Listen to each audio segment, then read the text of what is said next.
வெற்றிமாறனுடைய ஆசிரியர், கவிஞர், எழுத்தாளர், நல்ல அரசுடையார். திருநெல்வேலி கூலக்கடை வீதியில் தமிழ் தேன் கிடைக்கிறது என்பதை அறிந்து வருக வந்திருக்கும் அனைத்து அன்பு தமிழ் நெஞ்சங்களுக்கும் எனது இனிய மாலை வணக்கத்தை தெரிவித்துக் கொள்கிறேன். எழுத்தாளர், கவிஞர், எனக்கு முன் அறிமுகம் இல்லை. ஆனால் முந்தா நாள் சாயந்தரம் ஜெயபாலன் ஐயா தொலைபேசி அழைப்பில் நீங்கள் எங்கே இருக்கீங்கன்னாங்க, அலுவலகத்தில் இருக்கிறேன்னு. சரி, வரும்போது அப்போ வேற ஒன்றும் இல்லை, ஒரு நூலை பற்றிய ஒரு அறிமுகம் வந்து தேவைப்படுது, கொடுக்கலாமான்னாங்க. நூல் எதுன்னு தெரியாது, எழுத்தாளர் யாருன்னு தெரியாது. திருவள்ளுவர் பேரவை நமக்கு கோவில், ஐயா நமக்கு குருவானவர், அதனால் என்னென்ன சொல்ல தட்டக்கூடாதுன்னு சரியான்ட்டேன். அந்த நூலின் பெயரை மனப்பாடம் செய்வதற்கு கூட எனக்கு போதிய அவகாசம் இல்லை. திரும்ப திரும்ப சொல்லி பார்த்துக்கிட்டேன், மாயவனமா மாயாவனமா. ஐயாவின் பெயர் வந்து மணி அமரன். அவருடைய நண்பர்கள் அந்த நூலில் சொல்லியிருக்கிறார் ஒரு இடத்துல, அந்த எண்ணுரை அப்படிங்கிற தன்னுரையில் வந்து ரொம்ப அழகாக சொல்லியிருக்கிறாரு. அமர்னு தான் கூப்பிடுவாங்களாம்.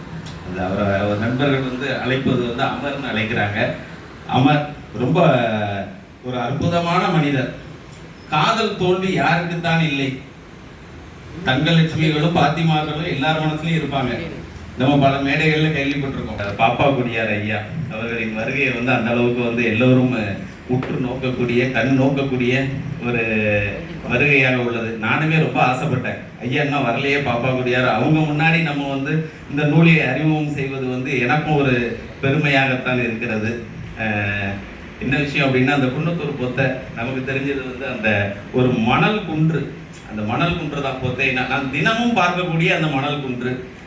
புரட்டாசி மாதம் மட்டும் சனிக்கிழமை வந்து அந்த கோவிலுக்கு போவதுண்டு. போகும்போதெல்லாம் நான் என்ன நினைப்பேன்னா, பெரும்பாலும் அந்த காலகட்டங்களில் அந்த குளங்கள்லாம் வறண்டிருக்கும். மீன்களை தேடி கொக்கு வந்து ஒத்த காலில் தவம் இருந்துகிட்டு இருக்கும். மீன்கள் கூட கிடைக்காத அளவுக்கு தண்ணி வறண்ட ஒரு காலகட்டமாக இருக்கும். அப்போ அந்த பகுதியில் போகும்போது ரொம்ப இவ்வளவு வறண்ட, வேளாண்மை துறையில் இருக்க நமக்கு அந்த பார்வையும் இருக்கும்ல, இன்னும் இவ்வளவு வறண்ட பூமியாக இருக்க மக்கள் எப்படி இந்த பகுதியில் வந்து தங்களின் வாழ்வாதாரத்திற்காக மெனக்கெடுகிறார்கள் அப்படின்னு நினைச்சது உண்டு. அந்த பகுதியிலிருந்து இவர் சொல்லியிருக்கிற விஷயம் என்ன அப்படின்னு பார்த்தீங்கன்னா, இந்த நூல் வந்து ஒரு வித்தியாசமான நூல். அதாவது நான் ஒரு சின்ன ஒரு விஷயத்தை மட்டும் சொல்லிக்கிறேன். அது எப்படின்னா, தயவுசெய்து இது ஒரு ஆலோசனையாக கூட எடுத்துக்கிடுங்க. காதலில் தோல்வி அடைந்தவர்கள் இந்த நூலை வாங்கிக்கோங்க, ஆனால் படிக்காதீங்க. காதல் தோல்வி வந்து கிட்டத்தட்ட எல்லாருக்குமே இருக்கும். ஏன்னா ஒரு காதல் தோல்வியை வளைச்சு எழுதியிருக்காருங்க ஒரு 60-70 கவிதையில். நம்ம காதல் தோல்வின்னா என்ன நினைப்போம்? ஒரு கண்ணீரும், ஒரு தாடியும், ஒரு பாட்டலும், அவ்வளவுதானே. இந்த கண்ணீரும் இல்லை. ஆனால் இவர் காதலின் தோல்வியில் போர்வையை பொருத்தி கொள்ளவும் இல்லை, பாட்டிலை எடுத்துக்கொள்ளவும் இல்லை, தாடியை வளர்த்து கொள்ளவும் இல்லை. ஆனா என்ன பண்ணி, கண்ணீர் கூட வடிக்கவில்லை, கவிதை வடித்திருக்கிறார். அத்தனையும் கவிதை. ஒருத்தர் காதல் தோல்வி இப்படியெல்லாம் சொல்ல முடியுமா? நான் மிகைப்படுத்தி சொல்லலை. நீங்க வந்து உருவு கண்டு எல்லாமே வேண்டும், அது எனக்கும் சரி அவருக்கும் சரி. உருவு கண்டு எல்லாமே வேண்டும். நீங்க இந்த ஒரு சாமானியரை எடை போடுவதற்கு இந்த புத்தகம் ஒன்றே போதும். அதுக்கு முன்னாடி நான் சில விஷயங்கள், ஒரு எழுத்தாளருக்கு வந்து அவரோட கவிதைகளை வந்து இன்னொருத்தர் குரல்ல ஒரு நல்ல மைக்கு வேற எங்கேயும் இல்லாத அளவுக்கு இருக்கு. இந்த மைக்கில் வந்து அவரோட கவிதைகள் 2 படிச்சு காட்டினா அவருக்கு ஒரு சந்தோஷம். அது போக என்ன அப்படின்னு பார்த்தீங்கன்னா, பதிப்பகம், படைப்பு பதிப்பகத்தில் இவருடைய 2வது படைப்பு இது. முதல் வந்து மணிப்பயல், ரொம்ப சாமானியர் ஒரு வைக்கக்கூடிய தலைப்பு தான் அது. அதற்கு பின்னால் வந்து இப்போ வச்சிருக்கிற தலைப்பு வந்து மாயா வனம். என்னை பொறுத்த வரைக்கும் இது மாயா வனம் இல்லை, மாயா ஜனமா வதம். இது மாயா செய்த வதம். அதான் வார்த்தைகளால் வந்து வடித்திருக்கிறார். இதில் நான் வந்து முதல்ல இதில் பெருமைக்குரிய விஷயம், இந்த புத்தகத்தில் நீங்கள் படிச்சீங்கன்னா அணிந்துரை தான். அந்த அணிந்துரை வந்து பாடலாசிரியர் கவிஞர் பழனி பாரதி எழுதியிருக்கிறாரு. அதில் ராசாத்தேவரில் துவங்கி இருக்கிறாரு. இந்த ராசாத்தேவர் வந்து அந்த காலத்தில் நம்மெல்லாம் பார்த்துருப்போம் கிராமங்களில். நான் பார்த்துருக்கேன். எங்கள் அம்மாவோட அப்பாலாம் என்ன பண்ணுவாருன்னா, வீட்டுக்கு வந்த உடனே என்ன பண்ணுவார், செருப்புல உள்ள முள்ள ஒன்று எடுப்பார். ஒரு 4 வகையான முட்களை இவர் எழுதியிருக்கிறாரு. காக்கா முள், நெருஞ்சி முள், இன்னொரு ஒரு 4 வகையான நமக்கு அந்த முள்ளு எதுன்னு கூட தெரியல. இன்னொன்று இந்த புத்தகத்தை வந்து அவ்வளவு திரும்ப மனனம் செய்யக்கூடிய அளவுக்கு எனக்கு அவகாசமும் தரப்படவில்லை. அந்த முள்ளை எடுத்தாருன்னு சொல்லிட்டு இப்போ சொல்றாங்க, ஆடுகளை மேய்த்து வந்த அவர் அந்த முள்ளை எடுத்துக்கிட்டு இருந்தாரு அப்படின்னு பழனி பாரதி சொல்றாரு. ஆனா இவரோட கவிதையை ஆனா இன்னைக்கு எடுக்கிறதுக்கு முள்ளு இல்லை. ராசாதேவர் வந்து இன்னைக்கு நடந்து வர்றாரு எப்படின்னா, நல்ல அந்த கார்பரேட் கம்பெனிக்காரன் காற்றாடி ஆலைக்காரன் நிலத்தை வாங்கிட்டான். இந்த ஆடு மேய்த்து கொண்டு இருந்த நிலத்தை வாங்கிட்டான். ஆடுகளை மேலப்பாளையம் வியாபாரிட்டையும் வித்தாச்சு. இப்ப ராசாதேவர் வசம் ஆடுகளும் இல்லை, நிலங்களும் இல்லை. அப்போ தைக்கக்கூடிய முள் எதுவாக இருக்கிறதுன்னு கவிஞர் எழுதியிருக்காரு. எதுவாக இருக்கும்? தைக்கக்கூடிய முள் எதுவாக இருக்கும்? அந்த 4 முள் இப்ப இல்லை. இப்ப இருக்கிறது நினைவு என்னும் முள் அப்படின்னு எழுதியிருக்கிறாரு. இதில் தான் அந்த பழனி பாரதி வந்து இந்த இவரோட அந்த அணிந்துரையை துவங்கி இருக்கிறாரு. முடிக்கக்கூடிய இடம் அதை எப்படி முடிச்சிருக்காரு அப்படின்னா, ஒரு இடத்துல இவரோட அந்த கவிதையில அந்த காதலின் வலியை சொல்றாரு. அந்த காதல் தோல்வியின் வலியை சொல்லக்கூடிய இடம். அதை நான் பின்னாடி வர்றேன். அதுக்கப்புறம் வந்து இந்த அணிந்துரை வந்து ரொம்ப அபாரமா எழுதியிருக்காரு. அணிந்துரையில் உள்ள எந்த கவிதையும் நான் சொல்ல போறது இல்லை. ஏன்னா அந்த புத்தகத்தை வாங்கி படிக்கும்போது உங்களுக்கு முதல் 2 பக்கங்கள்ல முடிச்சிருவீங்க. அடுத்தால வாழ்த்துறை, அவருடைய ஒரு நண்பர் வந்து வாழ்த்துறை எழுதியிருக்காரு, கவி ஜி. அந்த கவி ஜி வந்து அந்த வாழ்த்துறை எழுதியிருக்கிறாரு. முகநூல் நண்பர். அந்த முகநூல் நண்பர் எழுதியிருக்கிற அந்த வாழ்த்துறையை பார்த்தீங்கன்னா கிட்டத்தட்ட 8 பக்கம் எழுதியிருக்காருங்க வாழ்த்துறை. பழனி பாரதியை 4 பக்கம் எழுதியிருக்காரு அணிந்துரை. இந்த வாழ்த்துறை வந்து 8 பக்கம்.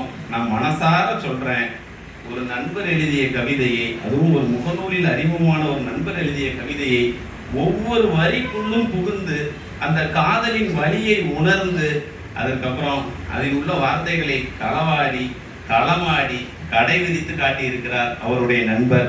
அது சாமானியர்கள் செய்யக்கூடிய காரியம் இல்லை. இன்னும் சொல்ல போனா, இன்னைக்கு நீங்க 80 ரூபா தான் கொடுக்க போறீங்க.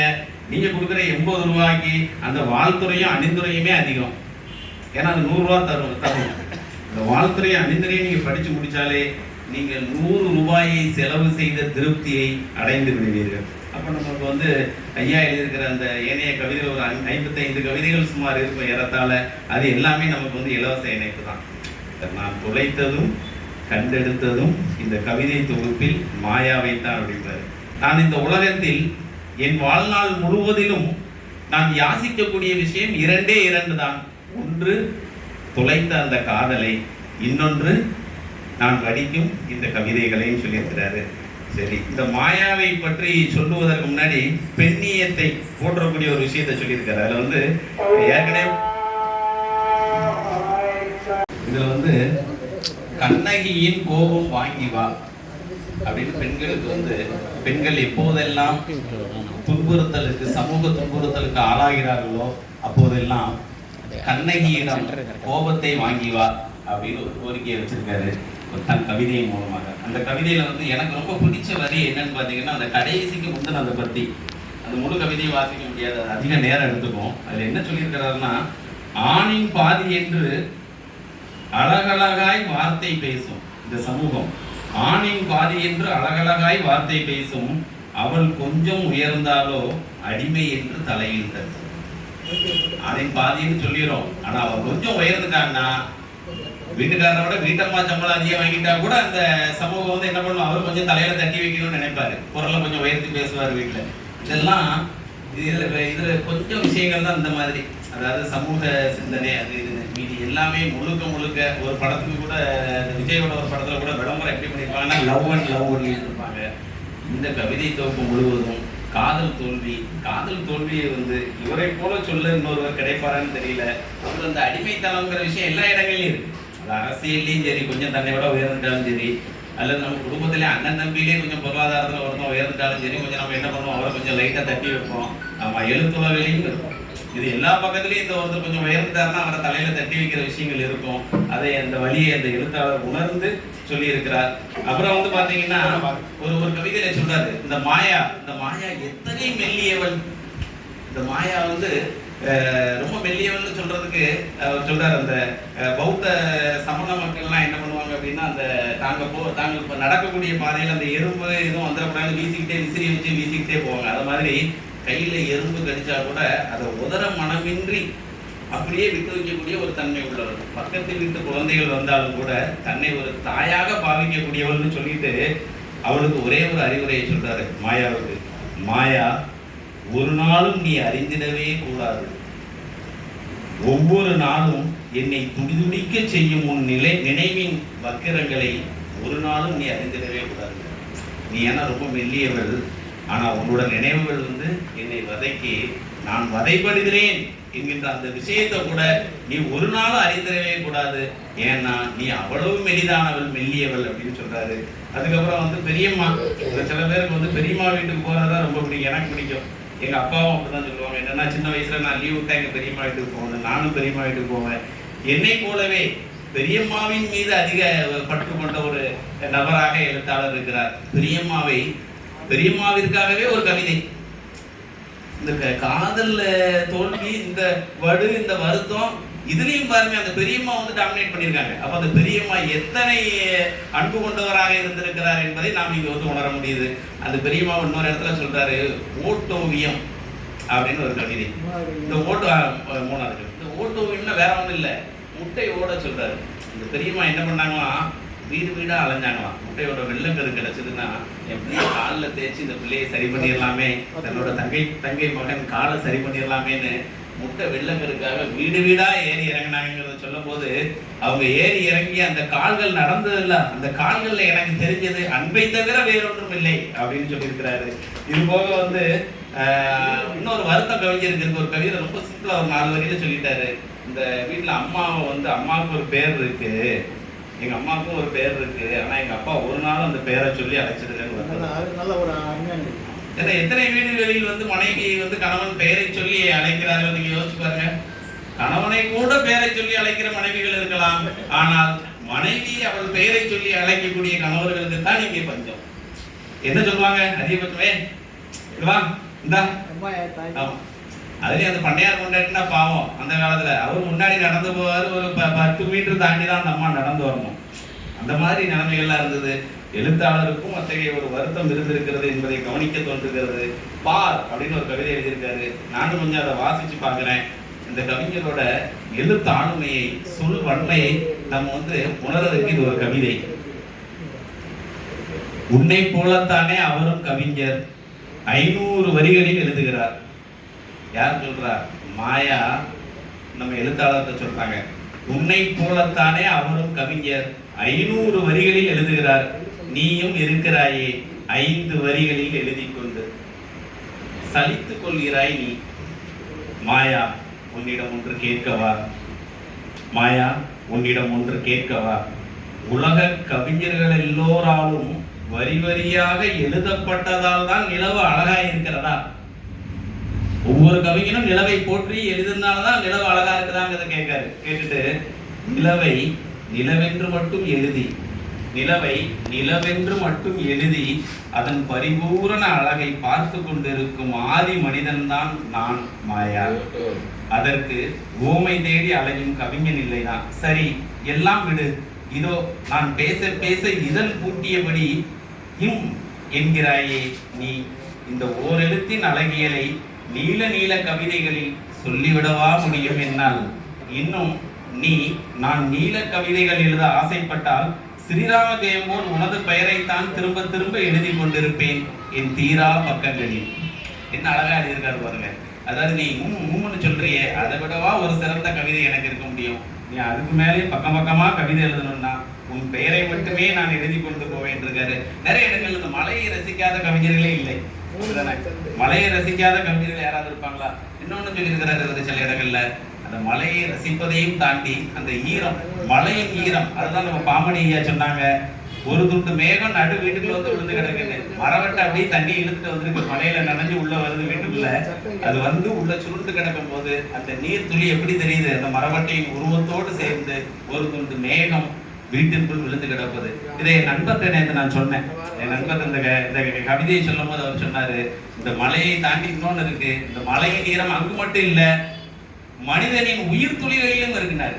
இந்த மலையின் ஈரம், அந்த வான்மலை பொழியக்கூடிய அந்த மலையின் ஈரம் தான் அந்த மனிதனின் உயிரணுக்கள் கூட நீந்தி கிடக்கிறதுன்னாரு. அப்ப அந்த அளவுக்கு அந்த மலைத்துளி, நீர், இது எல்லாரையும் வசப்படுத்தி இருக்கு அப்படிங்கறத நம்மளால உணர முடியுது. ரொம்ப அழகா சொல்லியிருக்காரு. என்னை நீ மறக்க நினைக்கிறாய் அப்படிங்கிற விஷயத்த ரொம்ப அழகா சொல்லியிருக்காரு பாருங்க. பிள்ளையின் பால்குடி மறக்க மார் காம்புகளில் வேப்பெண்ணெய் பூசும் தாயை போலத்தான் நீயும் மாயா.